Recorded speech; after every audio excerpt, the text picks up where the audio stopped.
What better way to celebrate Hanukkah than by making crafts? We have local maker Amy Furey joins us now in the Price Chopper Kitchen to show us how to make 8 days of giving pockets. Now, first, I'm going to be truthfully honest with you here, Amy. The only thing I know about Hanukkah is what I learned from the Adam Sandler song. It's not a bad place to start. So if you could give me the nickel tour of what Hanukkah is, and we'll go from there. Well, first of all, I want to say Happy Hanukkah to all the members of the tribe out there.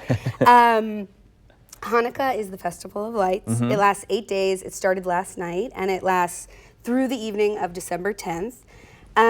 We wanted to use the holiday to shine a light on the values that are important to us and the values we hope to instill in our kiddos. Okay. And Hanukkah, to tell you more about the holiday, is full of lessons about courage, leadership, activism, standing up for what you believe in and staying true to your identity, and protecting light and freedom in a world threatened to be engulfed by darkness. And so, I don't know about you and your kids with Christmas. We also celebrate Christmas. Okay. My husband's Catholic, so between Hanukkah, Christmas, and a January birthday, my kids have what I call, I know it's insane, they have a serious case of what I call the gimmies. Yeah, that's right. What's next, right, Mom? Yeah, it's they're consumed with what they don't have, and we really want to cultivate this attitude of gratitude of like everything that they do have. And so, how old are your kids first? They are 7 and 10. Okay. This is my son's menorah. Oh, I love it. The old fire truck. So very cool. it's really hard for me to watch them like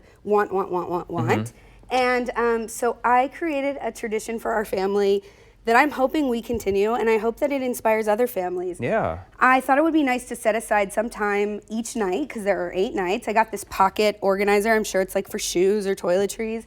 And each pocket, each night, is a different prompt, if you will, for doing something to make the world a better place, to shine your light. I got this yesterday at the Strawberry Swing. Yeah. Be the light in dark places. Oh, wow. And it like totally spoke to me. Yeah.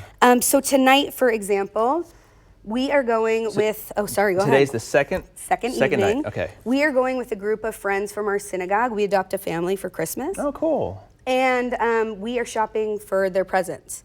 And so that's pocket number 2. So like I have the prompt and I have our money in the pocket ready to go. Another favorite, I love Ruth Bader Ginsburg, and she's Jewish. So if you remember during our Halloween show, she brought a baby in dressed as Ruth Bader Ginsburg, and it was amazing. So Ruth is a hero of mine.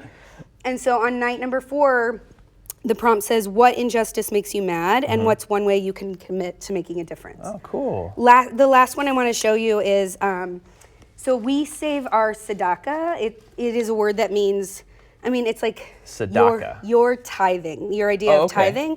It's change that's meant to change the world. And we save for an entire year from Hanukkah to Hanukkah, and then we divide it up among organizations we care about. And so on night 5, what are you grateful for this year? How could our family help people who don't have as much as we do? What organizations do we love? So we have to take, it's not a ton of money. Well, no, it can be a ton of money. I actually have saved up money, and I'm talking about $150 in the month and stuff. Yeah, or not a month, in a year. Yeah. So it's a good amount of money that you can then be able to spend and help out those less fortunate than you. And what a great lesson to pass on to your kids too. Yeah, we love that. So I'm really excited about this, and I think it's a meaningful way, and it steers our kids away from like the present, because it's really not about that. Should I tell you about this? Well, really quickly, we only have a couple seconds left, so what do you have here with the wreaths? This is just fun. I couldn't help it. When you're shopping at big box stores, there's a ton of Christmas stuff and not a lot of Hanukkah stuff. Not a lot of Hanukkah stuff. So why not make your own? This is a styrofoam ring, crepe paper, and little, they're called honeycomb pom-poms. Oh, that's all it is? Yeah, that's it. Well, next time you're back, I'm anxious to hear about how your kids reacted to this project, because even though we're not Jewish, I think the sentiment is there, and I think that anybody can take a piece of that and make it a part of their holiday tradition. I was thinking it's like an advent calendar for Jewish people. Perfect. Love it. Thank you so much. Amy, thank you for being here. Thank you.